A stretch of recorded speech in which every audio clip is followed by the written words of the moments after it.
Okay, thank you, everybody. It's really good to see a lot of our students here, a lot of guests, especially the people who are going to be participating in the symposium tomorrow. I'm really looking forward to that day. We've been planning it literally for over half a year. The day has finally come. I'm excited about the group of people who are here. Kevin will also be participating in the symposium tomorrow on a panel session during the mobile games. So that will be another opportunity for him to engage with him. And we also have the workshops on Saturday. And all the workshops now are full except for the mobile web workshop in the afternoon. So if you haven't signed up for a workshop and you're interested in that, it's basically learning how to work with HTML and CSS for running specifically on the small screens and for mobile devices. So there's still space in that workshop. So this evening is the third lecture of 3 in the series, and we're really lucky to have Kevin Slavin here. So I'll give a brief intro and then pass it over to him. So Kevin is the managing director and co-founder of Area Code. Founded in 2005, Area Code creates cross-media games and new kinds of entertainment. Before founding Area Code, Kevin spent over a decade in ad agencies, including DDB, Chiat Day, and SS+K, focusing primarily on technology, networks, and community. His work has been recognized through many industry awards and press, including awards from the Clios, the One Club, Creativity, and many others. The co-founders of Area Code were recently named to the Creativity 50 and Gamma Sutra 20. His work has been exhibited internationally, including venues such as the Design Museum of London and the Frankfurt Museum of Modern Art. And together with Adam Greenfield, he's taught urban computing at NYU's Interactive Telecommunications program, and he currently teaches their thesis course there. So please help me in welcoming Kevin.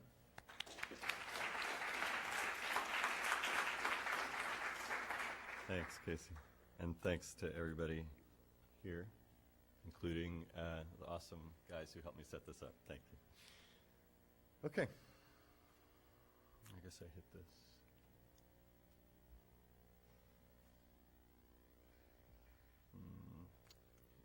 There we go.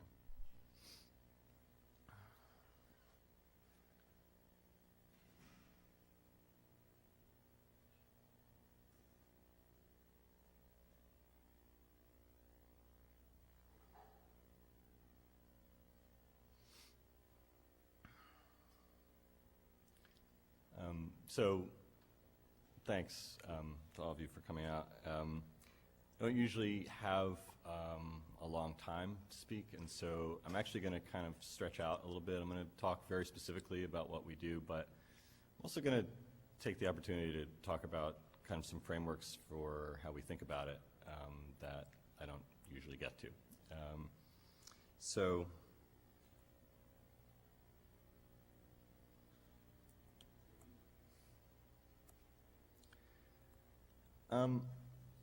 The telephone game, the game of telephone, it was kind of the first game that used a telephone.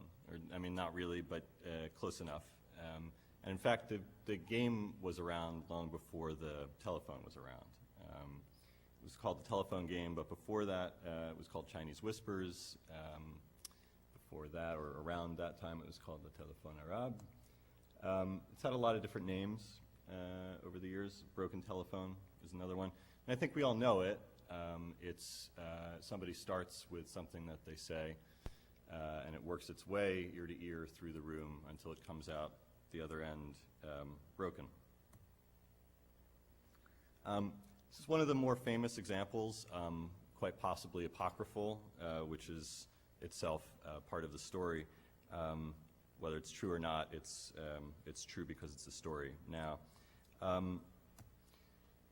Send 3 or 4 pence, we're going to a dance, was the message that reached one of the soldiers in a trench during the First World War, shortly before almost everybody in the trench was killed.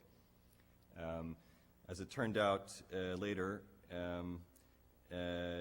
the actual the message that they were trying to get to him was send reinforcements, we're going to advance. And, you know, we all have played this game in our youth, or we play it intentionally or not frequently. And the game is, fundamentally just about the loss of fidelity. It's about the idea that the signal that comes in on one end gets corrupted progressively as it moves through a social system until it becomes something that sounds really great, like going to a dance, and might end quite differently. I want to put it in relationship to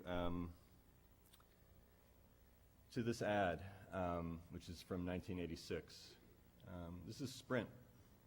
This was actually their first ad.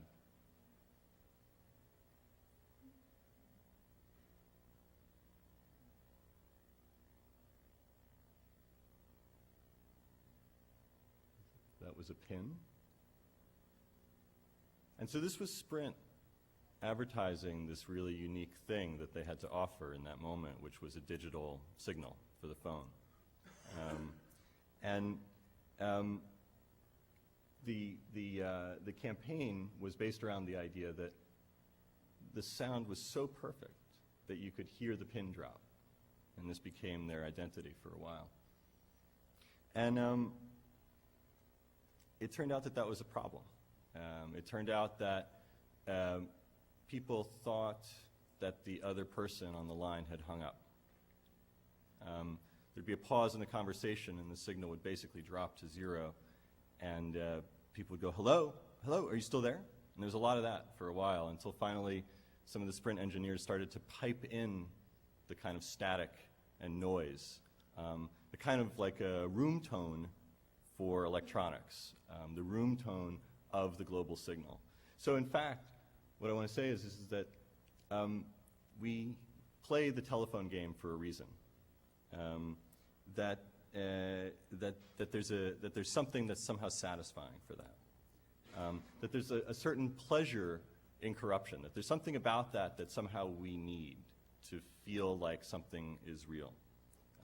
That there's the pleasure of the signal itself, but there's also the pleasure of the noise. And that the game of telephone is also part of the business of the phone, as Sprint was pointing out. Like, Sprint had to learn to put noise back into the signal.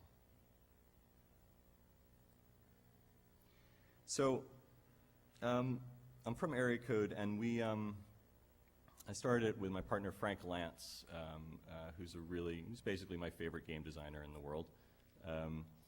And we started it together about 5.5 years ago.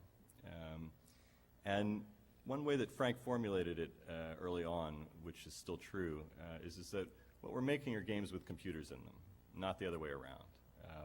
That it's never been about trying to bring anybody further and further into the fictive World of Warcraft or Halo or whatever it is. It's in fact about trying to use the technologies that we have to change the ways that we were actually moving through the world. That the computer is sort of the thing, it's not necessarily, we all grew up with video games where we were playing against the computer. And that's okay, that's interesting. But it's much more interesting when what the computer is doing is connecting us to everybody else. That turns out to be the powerful part. And not just to everybody else, but also to the world itself, and change how we experience it. We did this back in 2004, and because I've got a little time, and because I don't often get to reflect on it, I'm going to talk a little bit about some of the ways that I got to where we're at. So I was only ever interested in the everything, and I used to think that was going to make a really challenging path as a career, and it turns out that it's a good way to proceed. It has been difficult, but there's not really an alternative anymore. And part of what I'm going to be talking about is my travels through a couple different industries. The art industry, the theater industry, the design industry, the advertising industry, the mobile industry, the entertainment industry, the games industry. I actually spend a lot of time in these things that they certainly overlap, but they're not the same thing. And some of these are places that I've lived, and other ones I just visit. And the traveling that I've been doing across these different things over 20 years, I never really knew how to think about it with a single coherent vision, exactly. But it has something to do with this thing that we were just looking at, this Sprint, the failure of what Sprint was trying to do, the perfect signal, with the pleasure of that corruption in the transmission down the line. That somehow if you value the truth, you sort of have to learn how to lie. You somehow have to learn how to distort, to make that truth feel real. And whether you call that fiction or bullshit or deception or delusion, if you value truth, you have to learn how to subvert it. This always almost. And at the moment, this has something to do with mobile media. This is from 10 years ago. I used to be an advertising executive, and I was kind of the only person in this one agency that could look the future square in the eye somehow. And it didn't make me any smarter or better, but it meant that if we were doing something with Microsoft, they would send me, because I could talk to the people who worked there. And so I went out, this is 1999, and I lived at Microsoft Research trying to find the story in that. And I had to meet with this guy, Mark Smith, really, really bright guy. And this is what he was talking about back then. Every object has a story to tell, and some of those stories are, well, pretty important. If you look out at the range of physical objects that surround us, you'll find that almost everything has something else that you'd like to know about it. And if you look at the labels on things, you'll find that in many cases they only show part of the story. The problem is bringing that information to the physical object at the time and the place that you need that information. Using the Aura system, we've outfitted a mobile computer with a machine-readable tag reader. Take your cell phone and any physical object, point the phone at the object, and scan. This connects you to the community of users or other consumers of this product. Take, for example, you're shopping for a video game. You might not know which video game to buy, and using Aura, you could click on them all and plug into the community of users who use those games, who play those games. And you might find out which of the various games most suit your interests. It's possible to use Aura to click on an object and add your own opinions and information to that object and make those annotations findable by other people who also use the Aura system. Everybody would have a new way to express their voice, to say what they think about the objects that they find important in their lives. And not just to express it, but to be heard by others who also share an interest in those physical objects. Not every choice we make in a store is trivial. Sometimes we make choices that are very consequential. For example, when we're choosing foods to eat that may have medical or dietary implications for us, using Aura, we can actually investigate whether or not these are foods that are good for us or foods that actually comply with our medical regimes. This is going to mean that a conversation is going to emerge, a conversation around every physical thing among every person who cares about that thing. Shopping is, in many ways, a social process. People like to shop together, but they can't always be together. Using Aura, when you go shopping, essentially you're with everybody who has ever shopped for that object before. It's about connecting people to... It's about the cap on reformatting Microsoft formats. It stops at 2.5 minutes. This was Mark Smith, 1999, and I sat with him. This was actually done a few years later, but basically about 10 years ago. And cell phone penetration at that time, not so heavy, and it was like 4 years after this that you even had like the first exhibition of phone cam art, because it was so exotic to have a camera on the phone. And I thought in 1999 that basically this guy is crazy. Because the idea that we would walk around with a pocket PC that would somehow have access to the internet and with a barcode scanner mounted on the side of it is not an obvious future. But of course he was totally right. the well, we'll come back to how he was right. This is 15 years ago, and I was an artist. I was living in Frankfurt and Berlin, and I'm not going to get all into it, but basically I was trying to figure out how to dematerialize the art object. And I knew all about computers, but I didn't realize yet that those had anything to do with this line of inquiry. And I was the luckiest man in the world because I had the best mentor you could ask for. There's a guy named Thomas Bayerle. And I could tell you all about him, but not tonight. And it's nothing to do with mobile media except for this thing that he gave me. And that thing had been handed down to him by Joseph Beuys in 1980. And we could talk for a long time about Joseph Beuys, but not tonight. But he occupies, in the European psyche, a role analogous to Andy Warhol in the American psyche. Let's just say in terms of stature, not necessarily in terms of concerns, et cetera. And in fact, he had a very different set of concerns. This was a piece that Beuys did in 1980 called Wirtschaftswerte, economic value, market value. And this is one of the pieces from it, and it says cake flour for fruit cake. And this is the packaging from East Germany. What you see here are a bunch of shelves that he put together with just products from East Germany in 1980, height of the Cold War, towards the end, but Cold War. Just products from the East German market on display in West Germany. This is one of them, cake flour for fruit cake, and it just says what's in there, how much of it, and what it costs. Because the East Germans, this isn't exactly true, but basically they didn't really have brands. They had products. And it's not like there was a different cake flour for fruit cake to buy, and it's not like you had to be convinced to buy it. If you needed it and they had it, you bought it. And Beuys was sort of showing the fundamental shift in how commodities and value were made.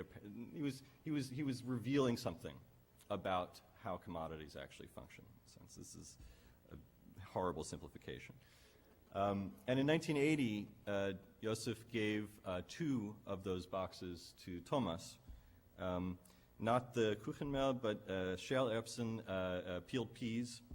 And he gave him 2 of these. I couldn't find any references for them online, but it was the most beautiful package I'd ever seen. And I'm going to ask you to close your eyes when I describe this part, because there's just no way to even really show it. It's a package of peeled peas, and it's just gray-brown cardboard, about the size of 2 hands, and it just says Schälerbsen, peeled peas. And it has the weight on it, and then it just has a big die cut right in the middle. And in the die cut, there's a piece of cellophane. And underneath the cellophane, you can see a bunch of peeled peas. And Thomas had one of these, and just sitting in the studio. And I'd priced that around $5,000 based on comparables from Joseph's work. But Thomas didn't give me the East German one. He gave me the West German one, which I was going to bring here to show everybody, but then I thought that's the kind of thing that airlines don't dig, is a box of peeled peas from 1980. Joseph had given it to Thomas, and he gave it to me, box of peeled peas, and it doesn't look anything like the East German one. It's the West German one. It's the same size, but it's totally opaque, right? This box is totally opaque. No cellophane. You can't see anything about this thing that you're about to buy. And instead, there's just a picture of a delicious beef dinner with peeled peas on the side. And it's all hyper-real colors, and it promises like some whole big idea about what this dinner is going to be like. A delicious dinner at home with a kind family, and later you'll have sex, and it's amazing. And that's what this package looks like. It looks like packaging. And Thomas gave me that, and I have to say that it is the single most valuable item I have in my house. If your eyes are closed, open them.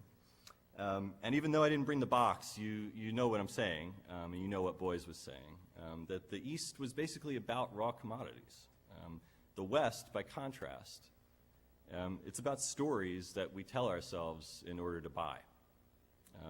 And the box I have, it's not designed to reveal the products that are inside of it. It's designed to conceal them. That is the function of the box. It's to hide the thing that is in there and produce an image instead. To tell a story about a dinner table with the meal on it and the house around it, the whole thing. And 5 years after Thomas gave me that box, I was sitting in some shit box in New Jersey talking to Kraft about how to sell Dijon mustard. And I was thinking about Joseph Beuys and about how scary it would be if we had packaging like the East. Because it would be, I will argue, like that silence on the phone. It would be that perfect fidelity that makes us wonder if anybody's home. The frightening sound of that kind of nothing. How the noise of the packaging, as fake as the noise on the line, as wrong as the news that went to those soldiers down the line in World War I, that noise is part of what produces desire, and it's part of what keeps us alive in a way. And that's why I'm kind of thinking about all that right now. Because Mark Smith was right. I really thought he was crazy, but he was totally right. I was just stuck on the unlikelihood about this pocket PC with the barcode scanner on it. But the idea was right.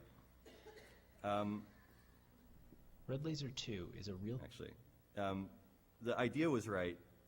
The part that he wasn't right about is that, of course, you'll do that with a phone, right? Like, why would you use a pocket PC with a bunch of things on it? And so this was 10 years ago that Mark was talking about that, and then this was announced Red Laser recently. 2 is a real-time mobile barcode scanner. Although commonly perceived impossible, Red Laser's advanced recognition drops the requirement of a special add-on lens or autofocus, enabling virtually any phone to scan UPC codes in real time. Of course, it will also work with phones that do sport autofocus, like the iPhone 3GS. iPhone users can try Red Laser 2 today on the App Store to do mobile price comparison with price results from Google and queries into Amazon. Developers can download the Red Laser 2 SDK and build it into their own applications. Grocery IQ and Quarks will soon launch with Red Laser barcode scanning for wine and for groceries. Version 1 required you to take a still photo, but version 2 can scan directly from the video feed, making it much faster. We'll demonstrate how fast it is by scanning products at Safeway.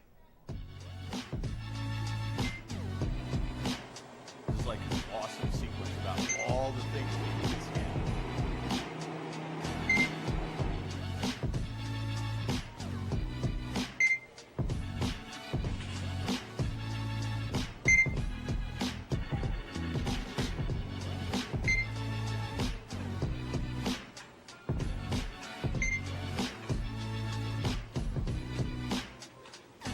In case you didn't know that it could also do the Rice Krispies box or the cup of noodles box, which also a Ziploc bag.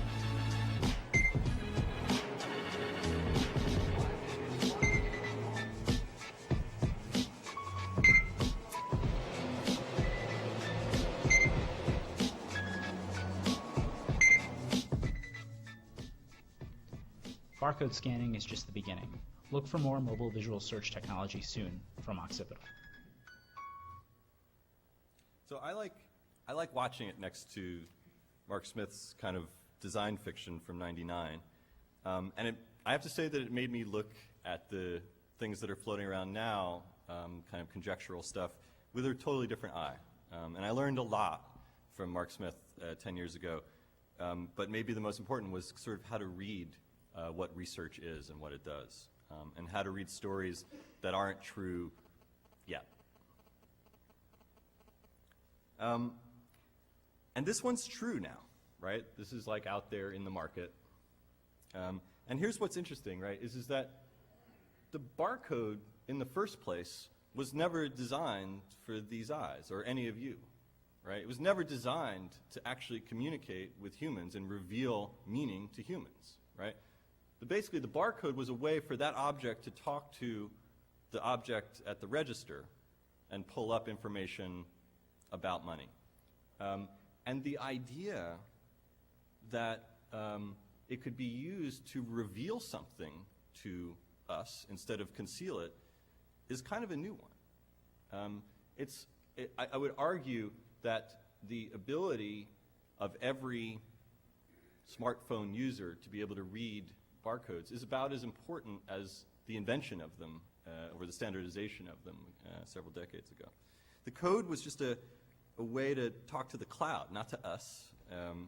And what happens now that it does? What happens now? And I think there's some important shifts that are about to happen. Not just because of this, but inclusively. And for help, I turn to an old friend. Didn't I? Yes. Because Marx was sort of interested in ambient informatics because he lived in a time that didn't have them. And that was part of the problem. Because if you don't have these kinds of informatics, right, then you have basically information asymmetry, right? You have a world in which there's different types of information about the things that we interact with all the time, and different types of information that are available to different types of people in different ways. And that asymmetry is a kind of necessary aspect for capital to function, right? You buy something not like the Kuchenmehl or the peeled peas in East Germany. You're not buying it for the cost of what it costs to produce and distribute. You're paying whatever it's worth to you, right? Not what it costs to make, but the value that it brings, basically. And those don't really have anything to do with each other, right? This is part of what Marx brings to the table. And this is going to be really simplified in some really gross ways, in part because I'm really far from any personal expertise in this, and in part because I have to leave room to talk about games later. But I want to talk about this because, what Marx articulated was the use value versus the exchange value, right? The Kuchenmehl that boys brought from East Germany to West Germany, it communicates its use value. It tells you what it does, it tells you how much of it there is, and it tells you how much it costs. The use value of that, of the flour for fruitcake, is the nutritive value, it's the number of calories, it's the things that it actually provides. Right? And you put it in contrast to the exchange value, right, which is what that will bring. And I picked this relatively at random, but it's also really a great example. It's the packaging for some food in Tokyo. I picked it in part because if you can't read Japanese, you really can't tell what that is in there. And the idea of a package that communicates nothing visually, nothing meaningful about what's inside, and instead spends most of the surface area to tell you some other story that is really a good one, I'm sure. Because what's happening over there, right, is it's producing the exchange value, right? It's saying it's not just about the thing, the actual nutritive value or the number of calories, et cetera. What you're buying is a story. The exchange value, which is not really the same thing as price, but let's say that it is for now, is basically what it's worth to you, right? And all of that really depends on being able to keep something opaque.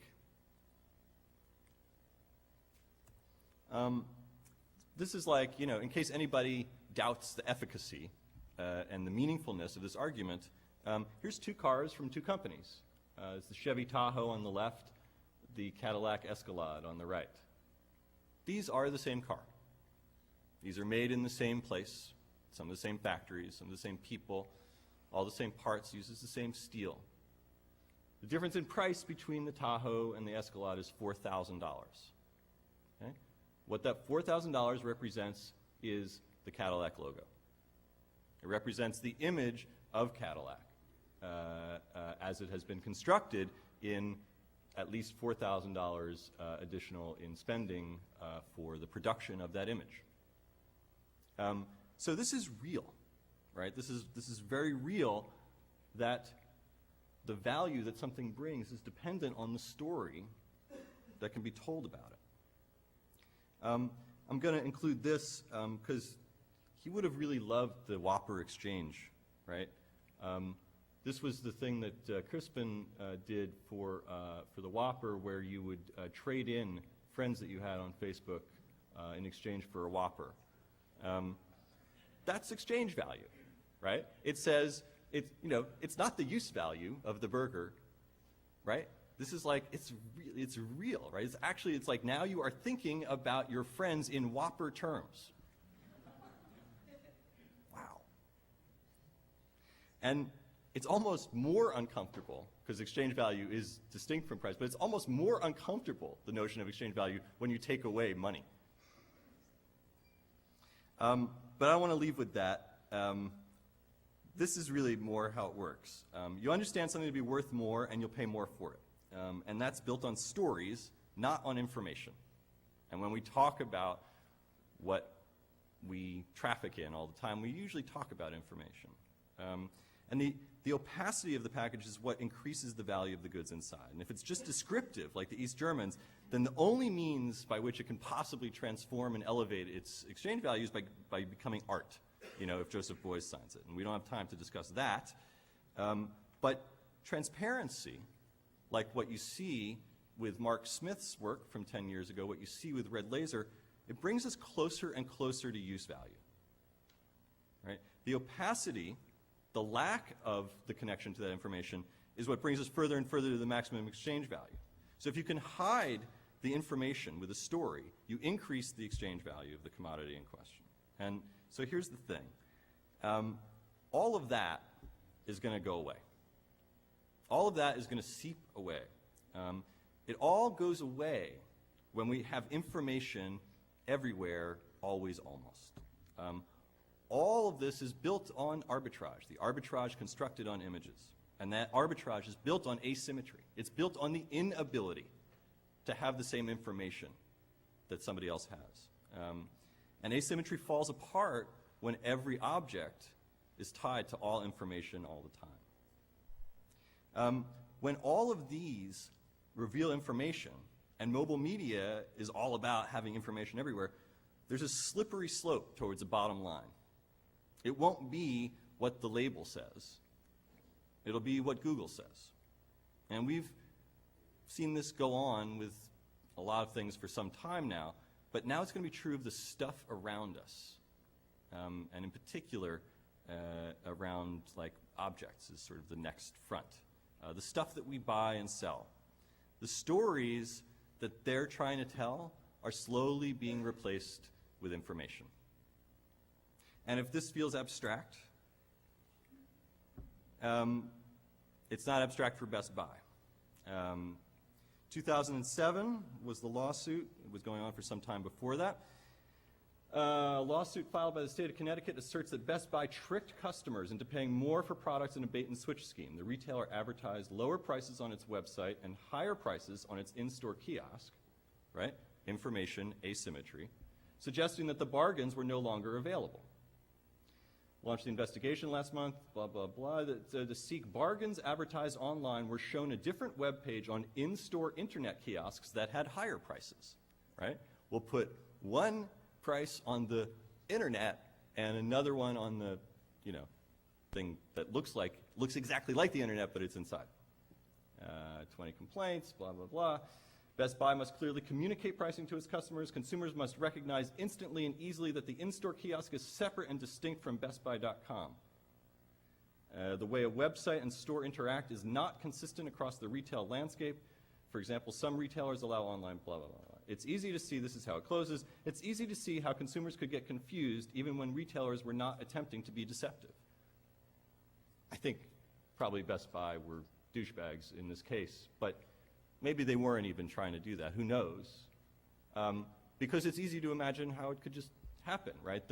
That there are different systems in the store than in the world. But all of that slides away. It was sort of this scam that they had for years was based on the idea that you couldn't control information, but you could control the means of access to it. Right? And for a while you could, and now you can't. When the troops are ready to advance, the soldier gets the message. This is perfect fidelity. We have that. And that's Twitter, that's red laser, that's what Mark Smith wanted, and it's based on an internet. The scam here was based on an internet, but not a pervasive one. And it was based on media, but not on mobile media. And it took advantage of asymmetry. But now this kind of mobile market is going to take advantage of symmetry. And I guess that's good for us, I guess. Because then the world looks more like this. Right? Wirtschaftswerte, the economic value, the market value, grinding down towards use value. And maybe that's good and maybe it's not, but it's a disenchantment. You know, there's it takes a certain kind of magic away. There's nothing that makes me crazier than people who, and I encounter this all the time, people who don't really understand virtual goods, right? They say like, oh, it's $1 for a rose that doesn't exist. And it's like, oh, really? The rose doesn't exist. So, like, what does the Cadillac logo do? What is that? Does that exist? And what about the real rose that costs more on February 14th than on February 15th? Those extra $10, it's not because the rose costs more to produce a day later. The fact that there's no production and distribution in any meaningful form for the rose on Facebook, does that make the exchange value any less real? And maybe it makes it more real. Rory Sutherland, who works for Ogilvy One, said this in a presentation recently. That was kind of interesting. This is an ad guy speaking. He says, intangible value, says the ad guy, is a very, very fine substitute for using up labor or limited resources in the production of things. And he's got good reasons to say so. But how do those things acquire value? This is the densest slide I'm going to show you. But this is Veblen and Veblen Goods. And he comes up with the idea of conspicuous consumption. And there's an article in the San Fran Chronicle in 2005 that's paraphrased thus. In the US, a trend in the 50s, and I think everybody knows what conspicuous consumption is about, but in the US, a trend in the 1950s towards large houses began, with the average size of a home doubling over a period of 50 years. This trend has been compared to the rise of the SUV, also a symbol of conspicuous consumption. People have purchased huge houses even at the expense of the size of their yard, the inability to save funds for retirement, or a greatly increased commute time up to a couple hours. Right? So the point being, what Veblen was arguing is that we'll give up all these other things if we can do something that broadcasts, if we can buy something that broadcasts our position and our status out to other people. And San Fran Chronicle wrote that, or words to those effect, in 2005. And there's a really great article in Good, maybe just less than a month ago. And here's what they wrote, and I thought this was really bright. Just over 100 years since Veblen introduced the idea of conspicuous consumption, however, the practice appears to be losing steam. The rates of growth in average home size and family car ownership in the United States have both roughly halved since 1990. The square footage of an average U.S. home peaked in the second quarter of 2008 and is now back down to pre-2004 levels, the average number of cars per household following a similar trajectory. Are people becoming less conspicuous? Hardly. Is this a response to the recession? Partially. A conscious effort to curb the environmental crisis? Unlikely. It may be, in fact, that houses, cars, clothes, and other traditional means of distinguishing oneself are no longer the best tools for the job. So the point being that exchange value is social, right? Use value doesn't account for it, and that's why we went so long before we had behavioral economists, right? It makes me crazy that we ever labored under the idea that economists were working with, that we were all rational actors, right? Of course not. We spend all this time and money and effort, not because of how we use things, but because of what we think they mean. And what they mean is most often made manifest in social systems. And games, we like those because, as my partner Frank puts it, games are stylized forms of social interaction. So within a game, a virtual Christmas tree is worth X because it exists in that social system. But a virtual, and it could be worth far more within the game because games produce arbitrary value to begin with. I've seen a guy get beat up in Brooklyn over a chess game, right? No money on the table, just pride. And games can produce that kind of engagement. And that engagement it's a magic. You know, there's a genuine magic to that. And what mobile media has to do relative to that is to amplify that, not sand it down. So, just to give a concrete example of how this plays out within games,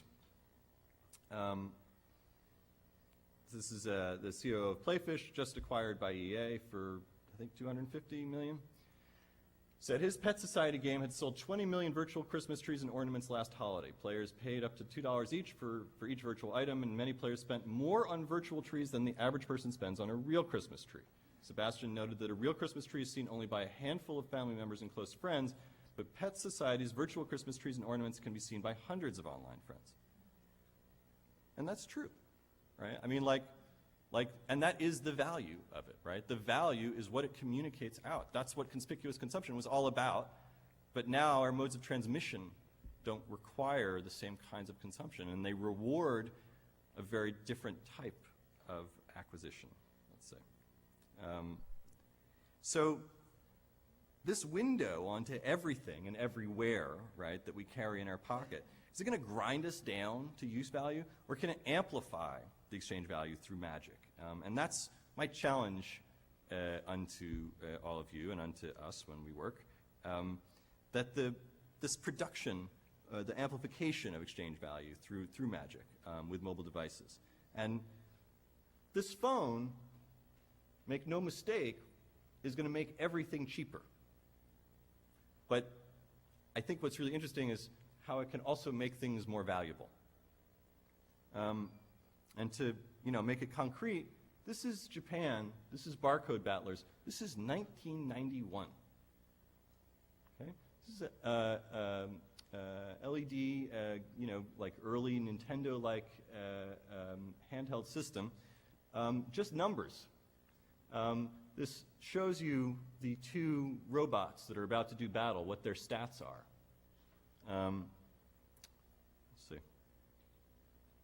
And in this video, you can see somebody using the barcodes that came with the console to choose their characters and their abilities and the spells. But the thing that you don't see in this video is that actually it came with blank cards, and that the blank cards were there so that you could use regular SKUs, like regular barcodes from real stuff in the world, to generate algorithmically, procedurally, your robot. So now every product in the world in 1991 in Tokyo has a use value, an exchange value, and now this new weird tertiary value as a robot in barcode battlers. And so this mobile media thing, these devices, they're going to pull information out of the world in every moment of every day, and the question is what to do with that information. And I say, let's use it to make robots and swords. Mark Smith wanted to get at, like, okay, this can of shoe polish, do those guys use ethical manufacturing processes, or is there possibly ginger in the candy bar I'm about to eat? And I'm interested in that, actually. But I'm way more interested in whether that can of shoe polish is like a good defense against a fucking power sword, right? That's much more interesting to me. And I don't know whether it's true or not, and it doesn't really matter whether it's true or not, but supposedly, back in 1991, when barcode battlers was a real craze in Japan, there were like these weird anomalous spikes in supply and demand, like caviar roe suddenly started flying off the shelves, and then shoe polish, because that turned out to be the great defense against the caviar roe, and then it turned out that this specific toothpaste could really amp up the robots produced by the shoe polish. And all of that just using these little numbers, right? And this is 28 years ago, and it still feels like science fiction, doesn't it? So this is the first thing we did as area code. It is also, as best I know, the first use of optic code in the States in any commercial way. This is 5.5 years ago. And it feels like the exact opposite of science fiction.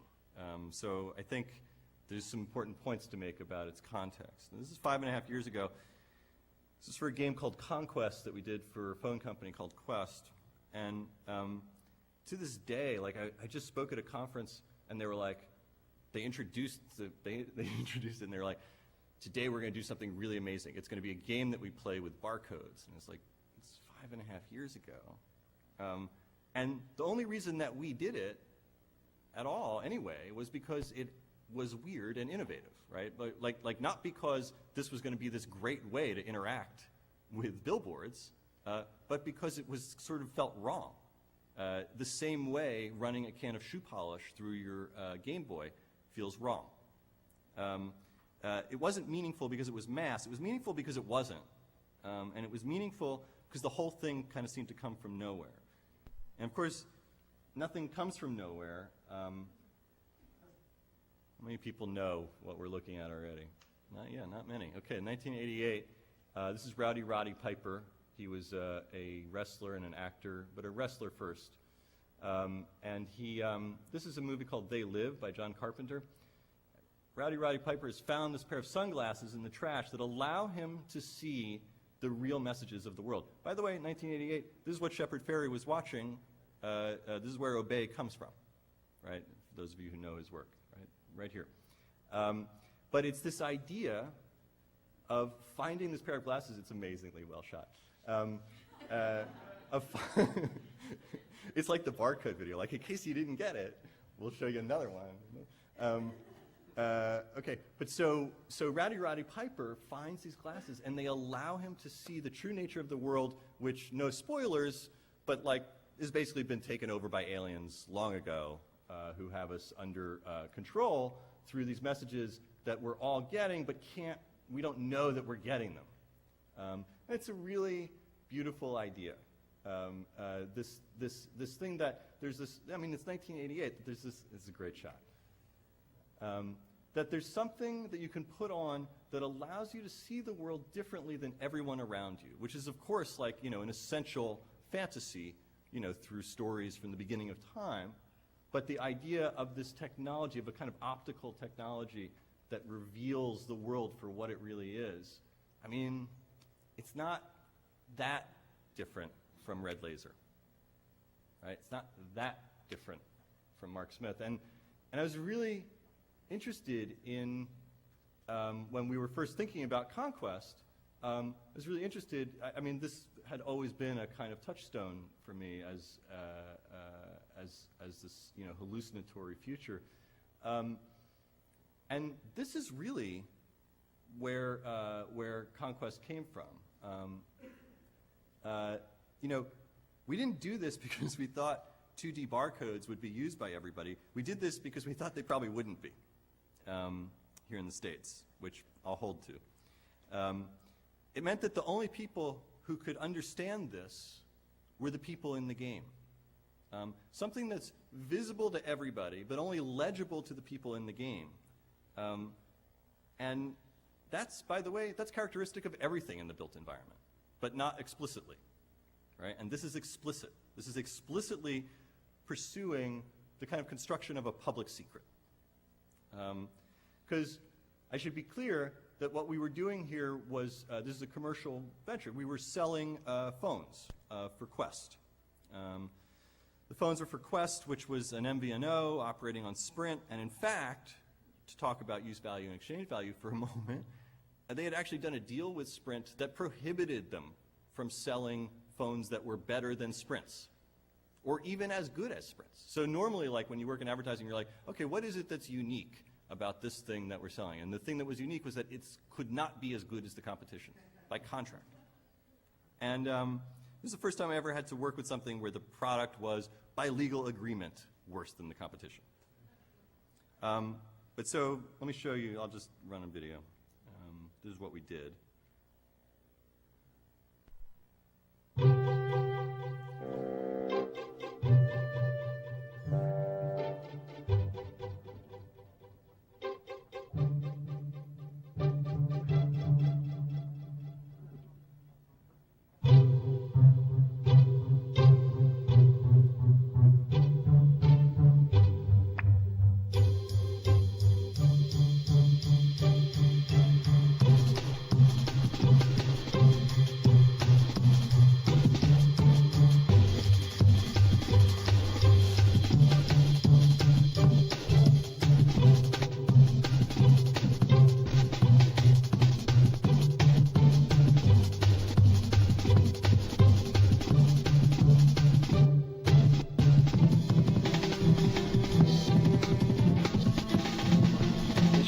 was Northridge High School.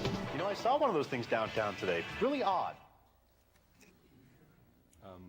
This is a true story that when we started, like we knew we would get it on the news. You roll that out in Portland or Salt Lake City, you're going to get on the news. But the goal, the explicit goal, was to get either the weatherman or the sports person to talk about it, because you know that if the local weather person talks about it, you know you've actually done something in the city, and I was really happy about that.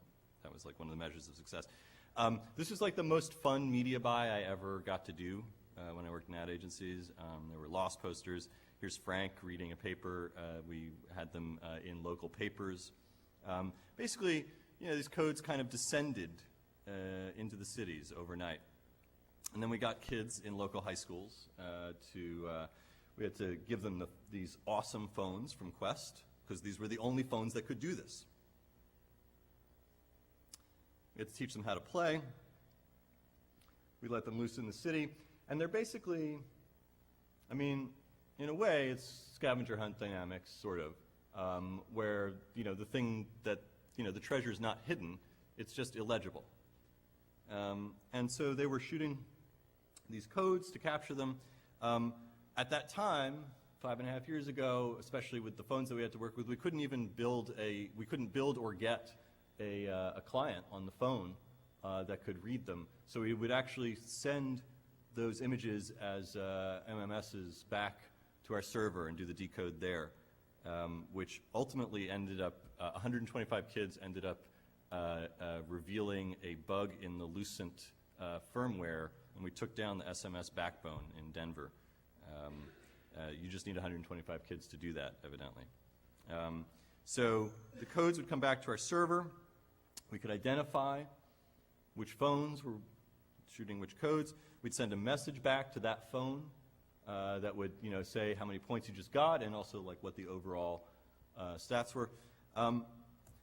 This is sort of one of the most important images from it, in part because I think it's really important to say that this was a game. It wasn't a scavenger hunt. It wasn't about, let's do the following 100 things in order. It wasn't about who can do this the fastest. This is, Frank really designed a system that was really about territory. It was about the territory of the city, right? So this was Tucson, and this was sort of the live tracking, and you would just see you would see the teams moving from territory to territory. That in fact, although this looks like scavenger hunt dynamics or whatever, it has more to do with risk. It has more to do with territories that kids were basically moving their pieces into different territories there so that they could take over that territory, and only then all the codes would unlock magically. And now, given that, you've got to make a bunch of really difficult decisions. Like what you see here is that Bighorn, the orange team from one of the high schools, was on the move. And it was on the move from Zone 5 to Zone 8 to block Mountain Lion into Zone 3. So what it means is that it provides the rewards of a game, right? Which means that it's not just about who's fastest or whatever. It's like we're going to have to make some difficult decisions based on what other people are doing, and our experience of this is going to be around the interaction that we all have in that. That's really hard to design, by the way. It's hard to design effectively. But I think it's really important that it wasn't just about the technologies involved. It was really about what kind of new, actual proper game systems could be unlocked through that. So that would be broadcast out to the cities. This is a good way to get attention. If you're looking for attention in a city, it's 25-foot-high inflatable animals. This was Portland. This is a base challenge in Denver, in which Team Bighorn took it. I like to show some of these slides. This was in Denver. Call signs, Benson bunnies. These kids had shown up 2 weeks earlier and had shown up with elevation maps of Denver and had been planning carefully for 2 weeks to figure out exactly how to handle this, right? Like how to win against the team. It's pretty amazing. And this was Minneapolis. This is a kid who has the chain of command for his team that you see on the right there, which is more complex than our own org chart in building the game, which is another sign that you've succeeded.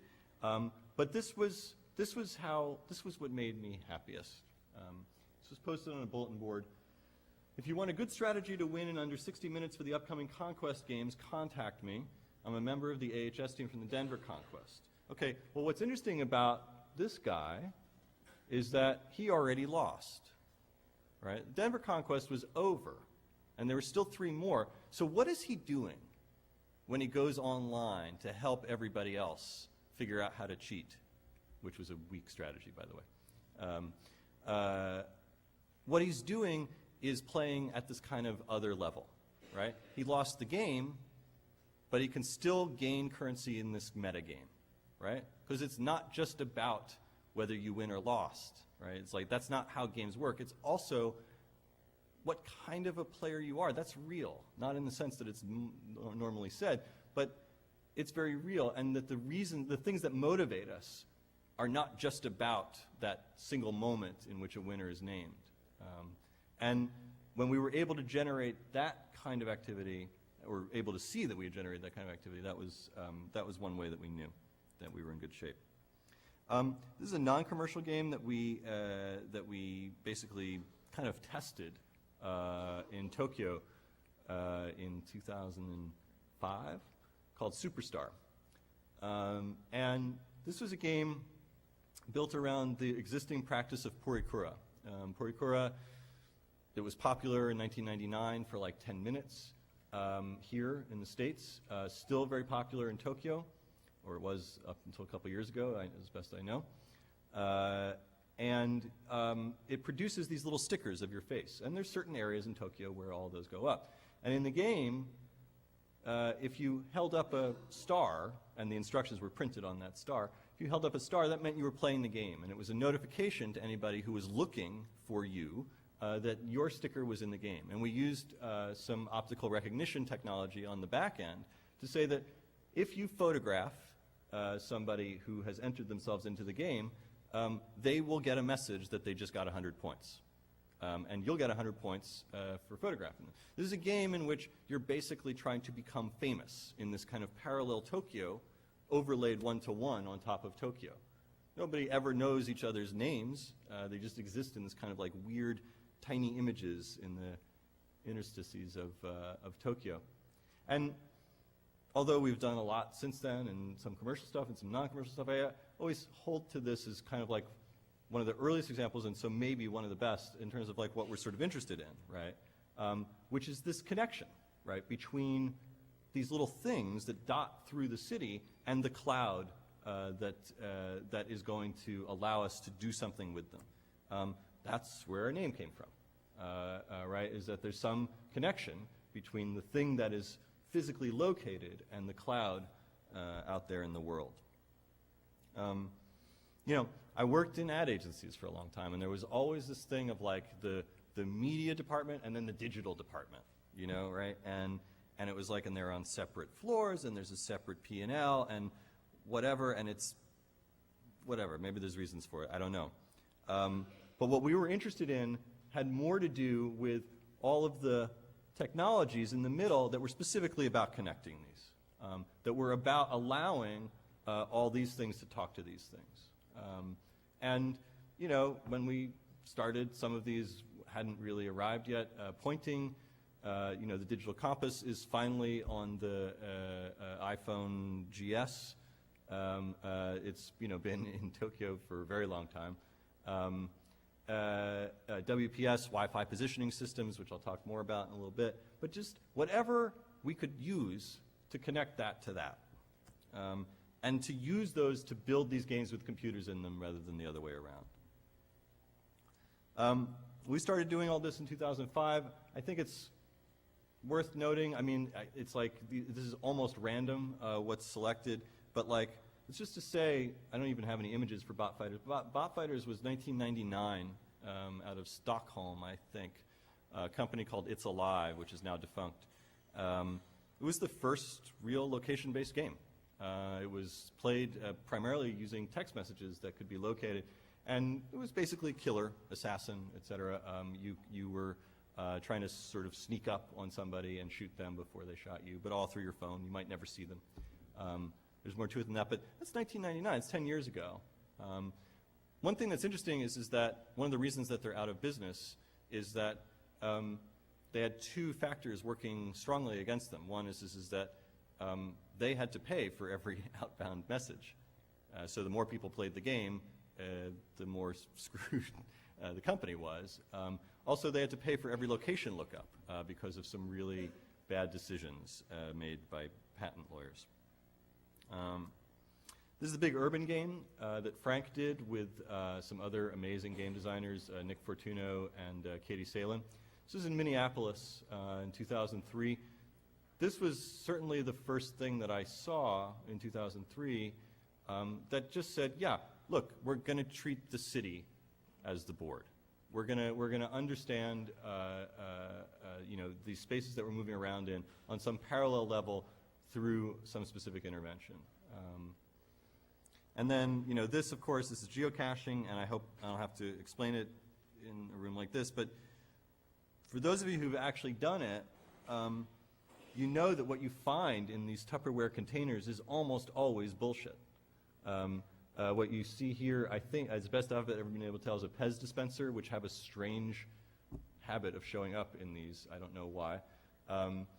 But the point is that it's always crappy what's in there, and that's good because it makes clear that it has nothing to do with what's in there. What it has to do with is the place to which you've been brought. And that's what geocaching does, right? Is it gives you like a fake reason to be there. It gives you a reason to be there that exists outside of conventional systems in this new arbitrary system, the system of the game. And the value of the place here is produced through the artificial value produced through the system of the game. And that's the powerful magic. I mean, I've been brought to some of the most amazing places in New York City. I grew up in New York City. But you need reasons, and those reasons often need stories, or if not stories, at least fiction. And geocaching is its own form of fiction. It's just a little device at that, when I first started doing it in 99, I guess, maybe 2000, I had to use like a handheld GPS receiver that would take like 10 minutes to get the signals.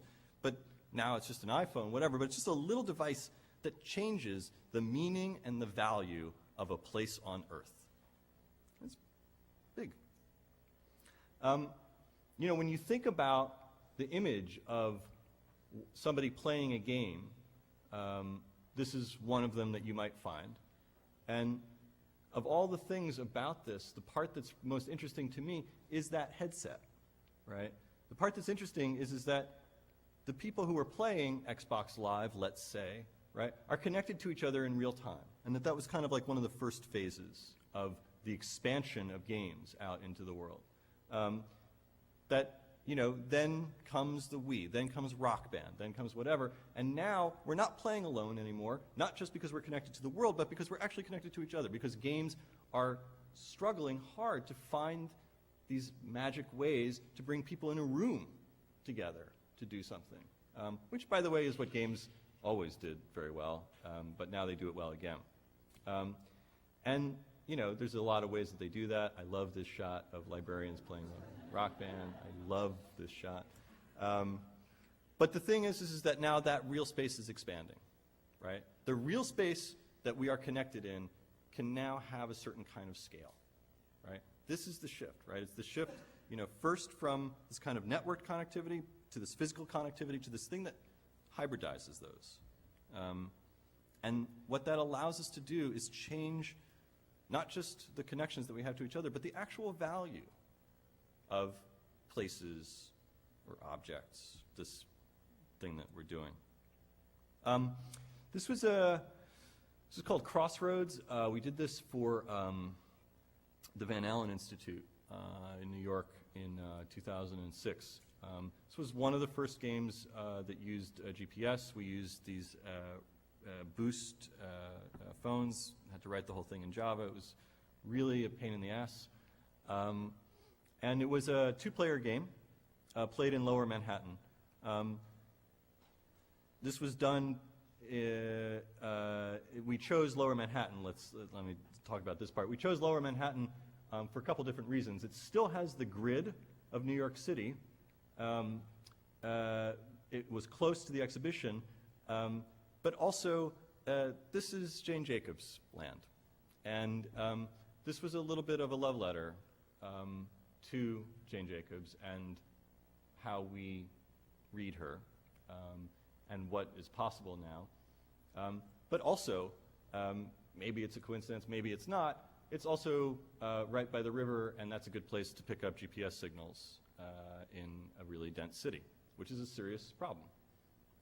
Worse so back then. This is a two-player game. The sun player at the bottom, the moon player at the top, lasts half an hour. You would check out these phones from the exhibition, because nobody had phones that could do this. And you're basically capturing intersections. In the half hour, whoever's captured the most intersections, you see the kind of orange, darker orange dots, whoever's captured the most intersections wins the game. And basically, there's more to it than this, but your move in the game is to move, right? Your move in the game is to move through that intersection. It's the only way to do it. So in that half hour, these two players are going to run around. They're going to run through these intersections. They'll take them over from each other. And then there's also this third player that you see in the middle, which is Papa Bones. And Papa Bones, there's a whole long story about how, in fact, the idea of this comes out of the response of the city of New Orleans to the destruction of Katrina and how it affected Mardi Gras, which is like a different hour-long discussion. But Papa Bones is one of the spirits in some of the Mardi Gras celebrations that used to go on until Katrina in New Orleans, that comes out of Trinidad and Tobago. And Papa Bones is a spirit that has kind of murderous mojo. And one thing that you would never want is for him to cross you. And so we built him into the game. And here you see what it looked like on the phone. So the sun player is on the lower right at the corner of Clarkson and Hudson. The moon player is on Morton, coming onto Hudson. And Papa Bones is on Leroy. And the difference between Papa Bones and the sun and the moon is that Papa Bones is just code, right? It doesn't really exist, right? The thing that's moving him is code. The thing that's moving the sun and the moon is people. But they all exist on this plane. We had this idea, and we wanted to know what happens, and so we built it, and we played it, and we tested it, and we changed it, and then we played it some more. And we discovered this really amazing, weird psychological effect that I never had any reason to think about before, really, which is that as the sun player here on the corner of Clarkson and Hudson, if you were playing and if you were holding your phone in front of you as you go, this is what it looked like to play it. If you were playing it and you see that the moon player is about to turn on to Hudson Street, I saw this in myself, I noticed it myself, and then I saw this in every person that played. You have to look up. You always look up to see this person who has moved into the line of sight as it is declared in the app. It's some weird human tick. It is also true that when Papa Bones comes onto Clarkson Street from the left, you will also turn to greet him. And of course, there's nothing there.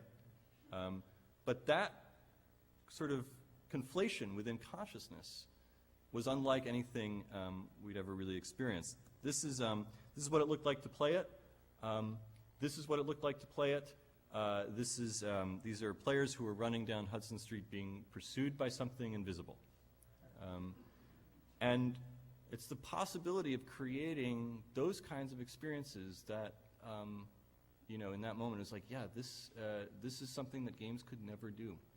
To really make the hair on your arm stand up because of this thing that was moving through you that doesn't really exist at all. And to have a relationship, an explicit relationship to a bunch of data, to a bunch of pixels that are moving around on a map. It was, in fact, yesterday, I was with a friend looking at some of his work, and I was reminded of something I hadn't thought about in years, which is that when we were first thinking about this, we were talking about it in these terms of a kind of proprioceptive urbanism. And proprioception is a funny thing, right? And there's like, it's not even perfectly understood. And it's a sense, the same way sight and hearing is a sense. And it's the sense, you know, if I put my hand behind my back, I know where it is still. I don't have to see it to know where it is. I know where it is. It's the sense of where things are even though you can't see them. By the way, proprioception, much more complex than that, but let's say it's that for now. The idea of being able to do that to a city was just so powerful, right? And that you could do that with an invisible spirit made out of a couple pixels. I like to show this slide. This is when Frank was really working on the game design. I think it's really important to communicate that this, in the end, is game design. Like in the beginning, it's game design, and in the end, it's game design. In the middle, there's a whole bunch of really difficult stuff to work out. But like when we were playtesting this, it involved, you know, like we would print out different size maps. Like, is it this many streets? Is it this many streets? And we would have players out on the street with phones, and we would have them reporting back their position, and it was like, okay, yeah, that's too far to run, you know? And we had to calibrate the speed of the invisible spirit based on like the number of pixels that it moved, and the rate at which it did that was based on the speed in between what you walk at and what you run at, right? These are very interesting calibrations to make, right? Because they're just based around real human behaviors. And it's just to say that it doesn't start with technology. It doesn't start with any of that. It's really the difficult problems to work out are the problems that are here. And I like to show this slide because also these are some of the problems to work out. This is debugging. Because somebody's avatar disappears for a second off the screen, is it, did they lose connectivity to the network on Sprint? Did the GPS fail? Or did our server go down? Right? Could be any of those. And when you start working with stuff in the real world, you actually have to like debug it in the real world. So this is basically debugging Manhattan. I show this because this is where we had to do it. This is downstairs from a donut shop, or this is in a donut shop, downstairs from somebody who had leaky Wi-Fi that allowed us to talk to our server, and we knew we had a good connection to a cell tower, and we could see 3 GPS satellites at any time. So we had to headquarter out of here because there's no way to like test it on a machine, right? You have to test it on the streets. It's really, this is a very painful but fascinating process to do that.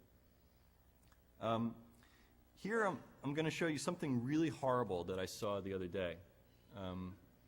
It was this in Times Square. This is a street team working for Toyota.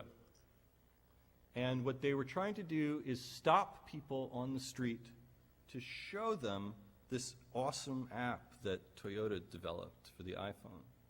And it's such a fundamental misunderstanding of what this is, right? It's like you couldn't be further from it, Toyota,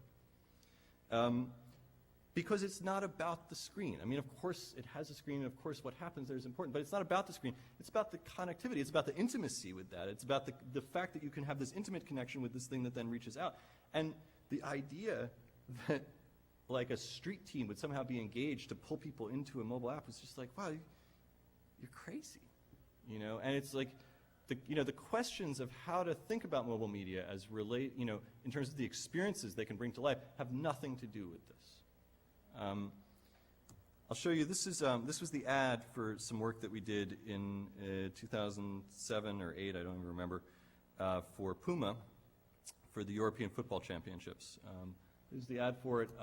It was called Together Everywhere. For the European Football Championships, you would text in what country you're following to the server, to the Puma server, and it would be registered to that phone, would send you back a ringtone, and then basically you would associate that ringtone with this phone number, and every time your team, every time England scored a goal, it would call you, and that cheer would go off, right? So if you were in a bar, for example, or a stadium, everybody's phone would erupt, right, in response to the real goal that had just happened. And if you picked up you were entered into a live chat room, basically, with about 10 other people who were also following the UK. And I don't know if it's the best work in the world, but it's fine. And what it does is it plays to what phones are actually for, which is to connect you to the world, to connect you to your friends, and to really draw on that connectivity. And it has so little to do with the screen. This is Shark Runners, what we did for the Discovery Channel in 2006. It's still ongoing. This was for Shark Week, 20th anniversary of Shark Week. And in many respects, this is a conventional video game. You play a marine biologist, and you are looking for sharks so that you can study them and gather research about them and gather data and da-da-da-da. And this is what it looks like to play the game.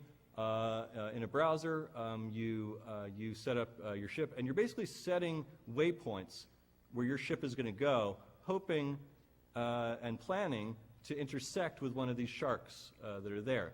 Now, one of the things is that this is real time, what you see here. The ETA is 9 hours and 50 minutes for that ship to travel to those 3 waypoints, and that's real. It's going to take 9 hours and 50 minutes to do that, which if you sat there and watched it would be the most boring video game ever, which is ambitious.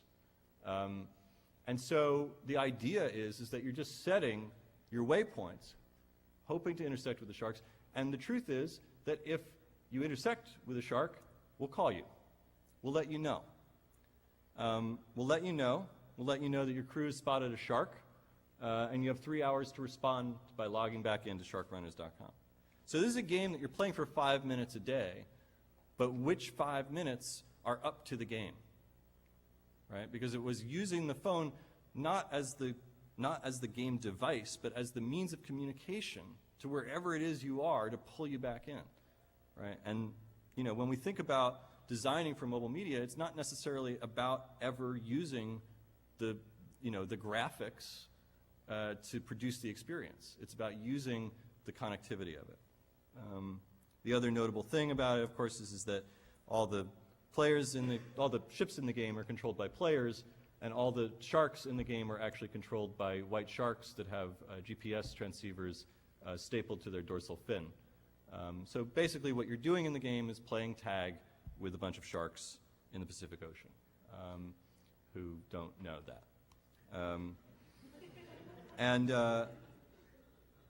But I think the important part for us here today is actually this part, which is the role that this serves, right? Because you're not going to be in front of the game and online all the time, but you are always going to have this thing with you to pull you back in.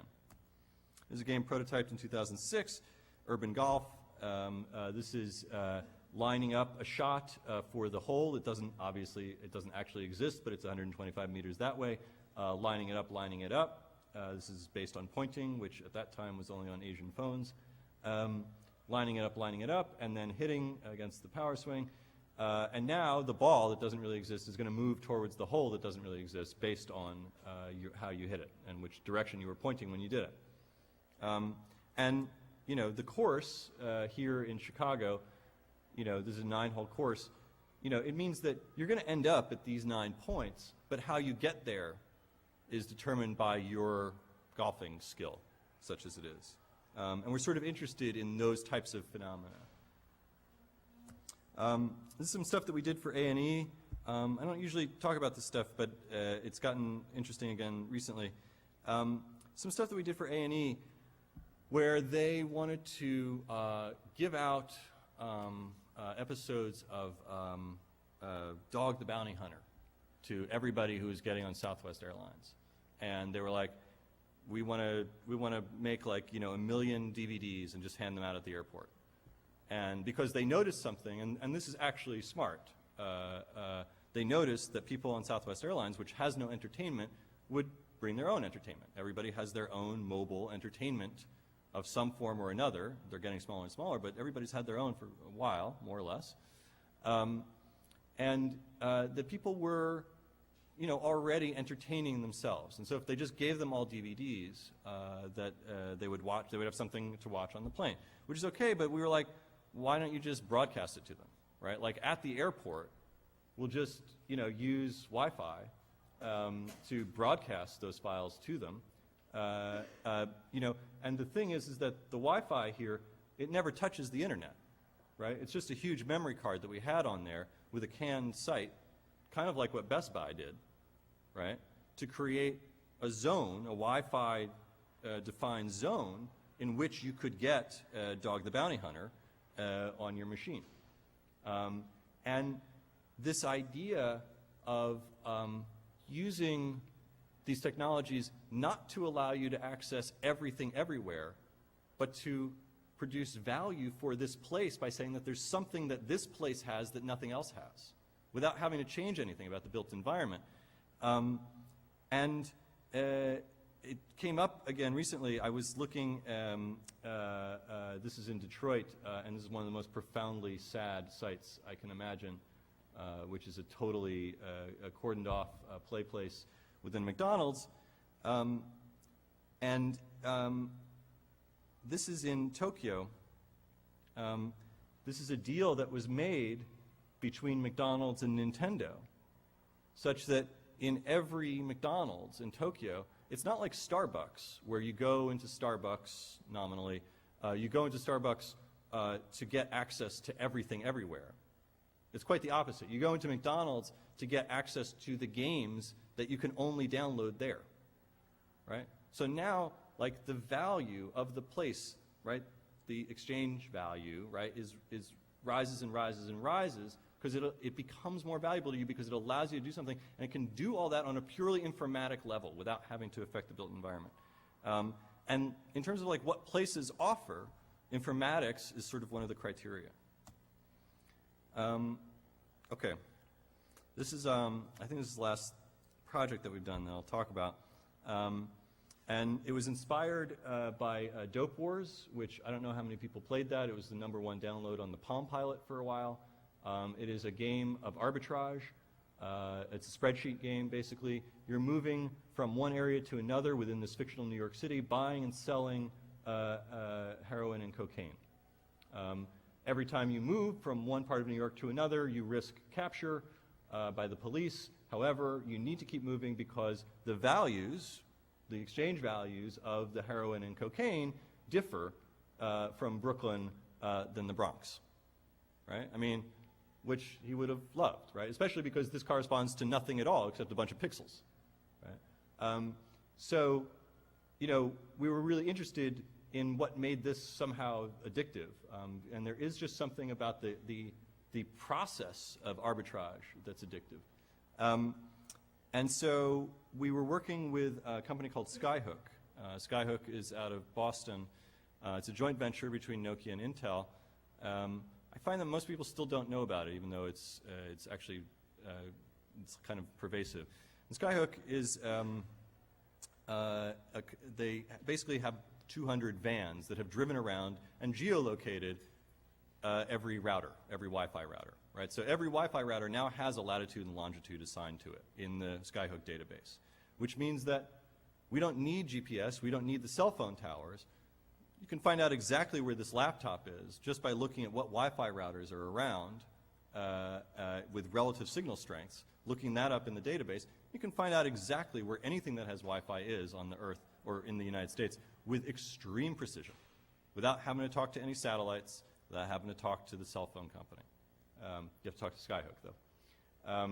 And we were working with them when they were first developing their product, and they said, yeah, could you do something with this Wi-Fi positioning system? And we were like, yeah, that sounds great, because we can't do anything with GPS a couple of years ago.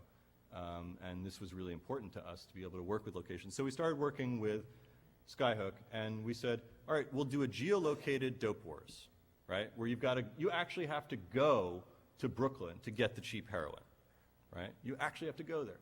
And they said, that's great, but we would like it if the ways that people arrived at learning about Skyhook was not through searches for cheap heroin.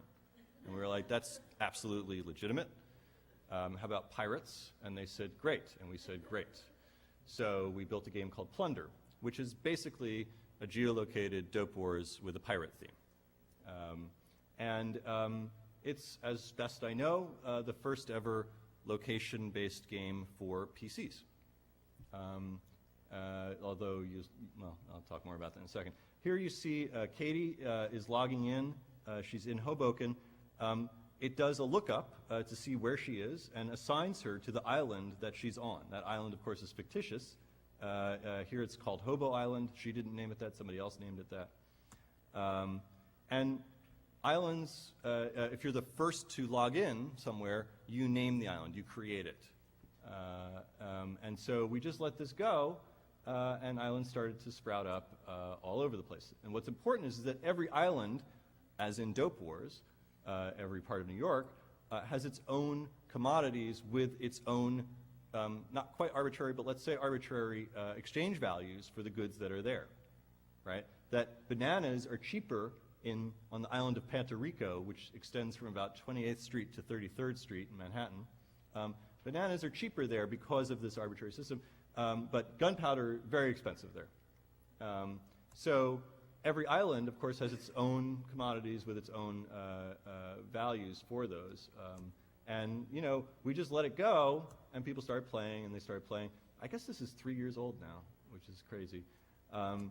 People started playing, and then really a lot of people started playing, and then, you know, we'd wake up in the morning, and it would be like, oh my God, there's all these people. Then Europe happened, and then this happened. I got off the plane in Monaco, and I was like, I'm totally going to own this island. And found that somebody else had already named it and claimed it, so I ended up paying taxes in Monaco, the only jackass stupid enough to do that. This is moving further east into Poland and into Japan. This is where I live, the island of the double stroller. This is where I work, which is the cargo cult.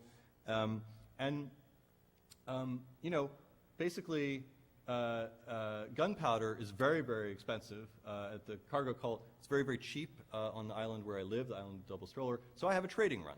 You know, so every day I move back and forth, as I do from home to work, and have engage in the arbitrage that gains me points. And we did this 3 years ago, and we learned a lot of important lessons from this. We learned that people are really hungry for these experiences. And keep in mind, this is really just a sketch. You know, like this is like a living sketch of a real game that maybe someday we'll have enough time to build. But also we learned something really important, which is that if you see the 4 things that you can do up top, you can look at the map, you can battle anybody else who's on that island, you can engage in trade, and you can outfit your ship. Okay, here's the thing. We built out a whole combat system for what's going to happen when I'm at the cargo cult and somebody else is at the cargo cult. And that almost never happens, right? Because we built it around some ideas about games which are kind of intuitive, right? You know, which is that like it's built around the synchronous engagement, and really the likelihood of 2 people being in the same place at the same time doing the same thing actively is super low. Right? It's increasing all the time as the devices become more pervasive, but still, the idea of doing the same thing at the same time in the same place, the resolution of the world is so vast, right?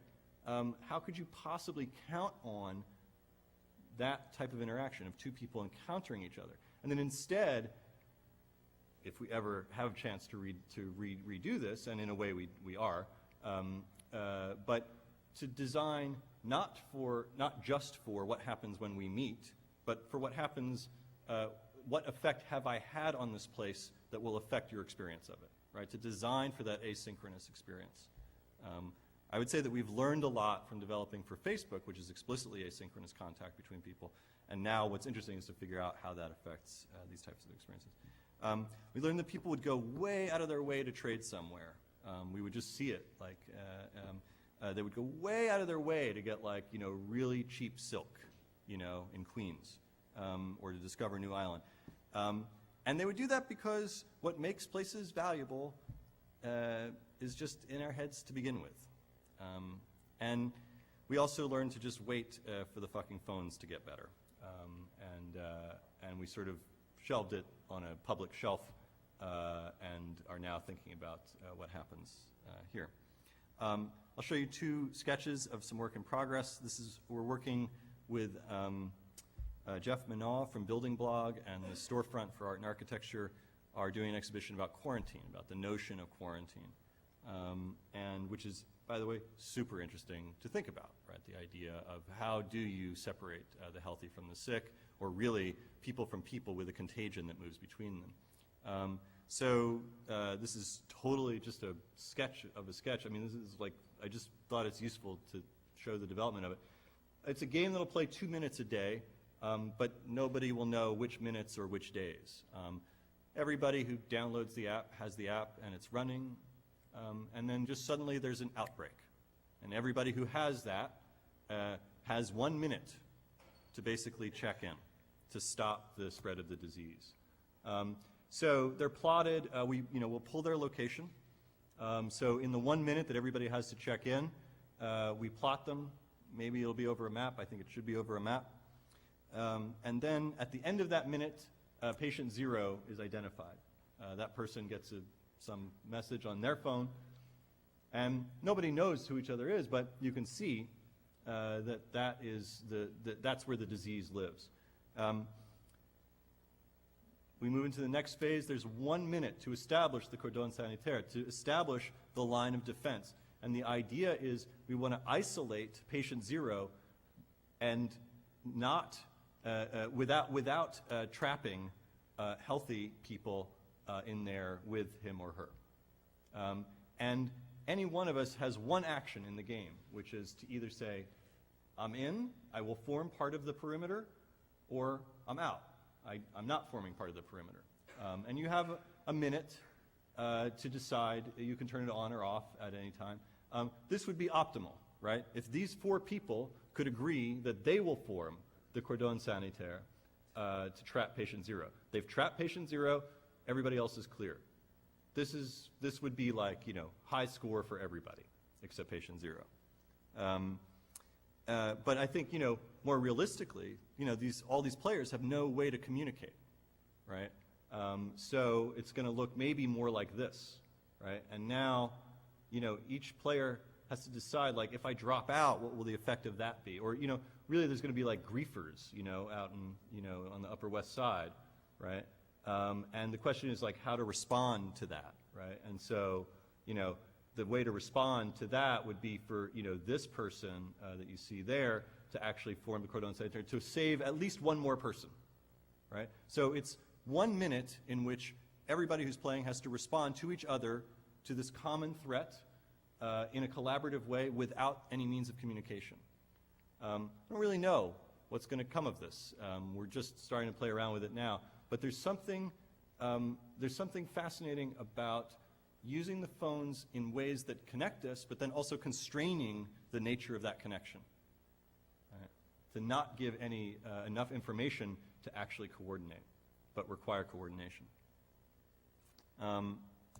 This is also a work in progress. We're working with the Knight Foundation on the Knight Foundation Community-Centered Games Initiative, which we've been working on. This is a series of games that we're developing for cities.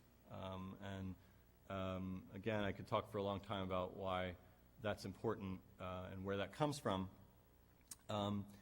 In Detroit, we're working on a game that will be played with bikes that have wheels. We may or may not end up working with some of the Sensible City guys at MIT to develop basically informatics for the bikes. It's a game that's played through the coordination of your moves in the extremely vast city of Detroit on these bikes. And this comes down to everything that I've been talking about the whole time, which is that, part of the goal here is to give you a reason to value whatever it is, even the street that you live on, which is part of the, overall dilemma there. I saw a lot of really grim stuff in Detroit, but this really, this is part of the Heidelberg Project, and it was just one little piece within the Heidelberg Project, and I include it for no reason except that it's kind of what we're talking about. It's it's about the telephone game, and it ends sort of where it started, with the distortion of the signal, from a good message to a fantastic one, from a bad message to a good one, or sad message to a totally, delusional one. This, my friend Dan photographed this recently in New York. This is near a payphone, and it's the palimpsest of all the different phone companies that, in fact, really one company has been over the years scraped off. I mean, they just keep putting those stickers. It's a kind of systematic palimpsest of informatics built up that's made quite real in this little shot. And it shifts best case scenario, right? It shifts the value of our environment, asking nothing except connectivity and consciousness. Our consciousness, which is made up of electricity, shifted by the electricity around us.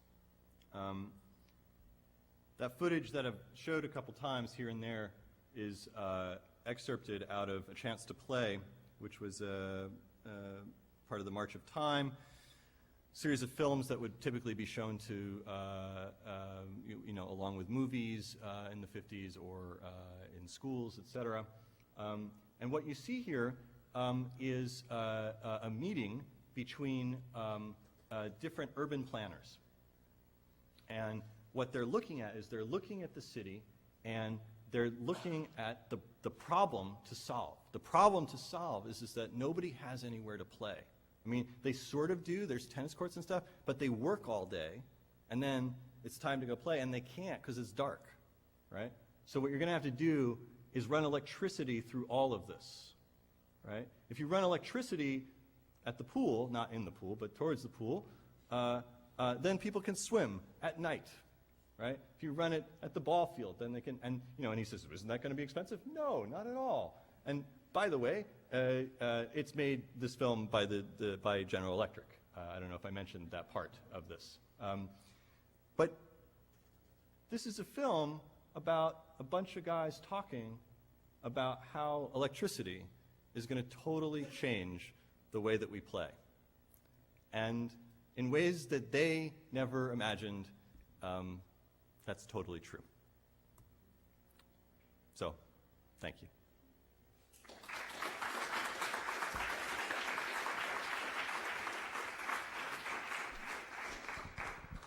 Okay, so it is getting rather late, but I think if we could have one or two questions, that would be wonderful, and then hopefully we can agree to continue the conversation tomorrow during the symposium. But does anybody have one or two questions they'd like to ask?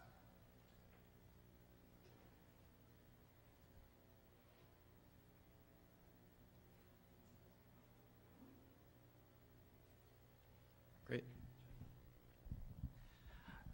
About that urban game that was overlaid on New York with the islands, you said that you almost never had a synchronous situation where more than one person was in the same place doing the same thing.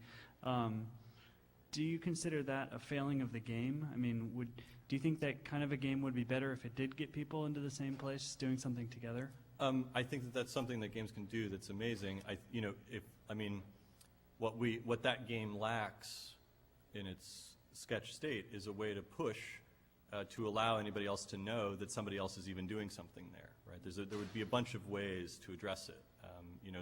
Like how would you, currently the only way to know that somebody else is on that island is to log into the game, and it's the unlikelihood of that the problem isn't one of actual coincidence, it's the consciousness around that coincidence. If you move that to a phone, you have a lot more available to you in terms of directly notifying people that coincidence has occurred, and then playing off of that. Or if you found out that somebody is on your island right now, that might be something that you would want to act on, for example, or that there's a fight happening 2 islands away.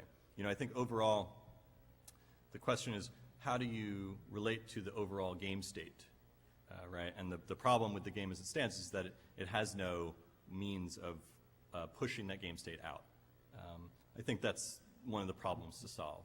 I was thinking about it in contrast with that picture of the people playing Wii that you showed, where everyone, the people are coming back into the same place, playing games that are electronic, but they're together. Do you think that mobile games just diverge from that, or eventually they do bring people into the same space? Yeah, I mean, I think that's the thing is that they have the ability to bring you into to pull you from isolation into a crowd, into a community, et cetera. I think that's one thing they can do. They can do it really, really well. It's a really beautiful thing when it happens. But it's also, it's also fascinating to be in direct communication with somebody who's not in the same place. And I think it's actually, I mean, it's like the Papa Bones thing. It's like, part of it is like, how do you get at the uncanny sensibility of the things that are actually right near you and the things that are, in the cloud. So. Thanks.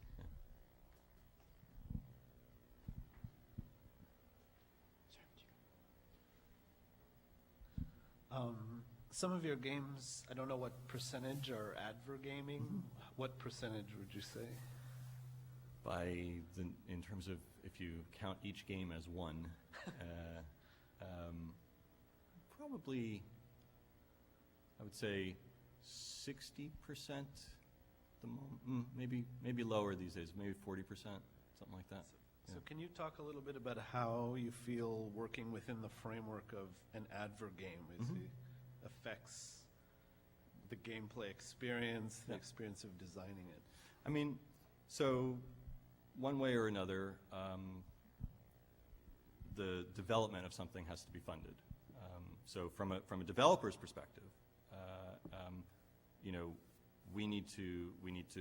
These are difficult things to engineer, and we need to cover those costs. But let's put that aside.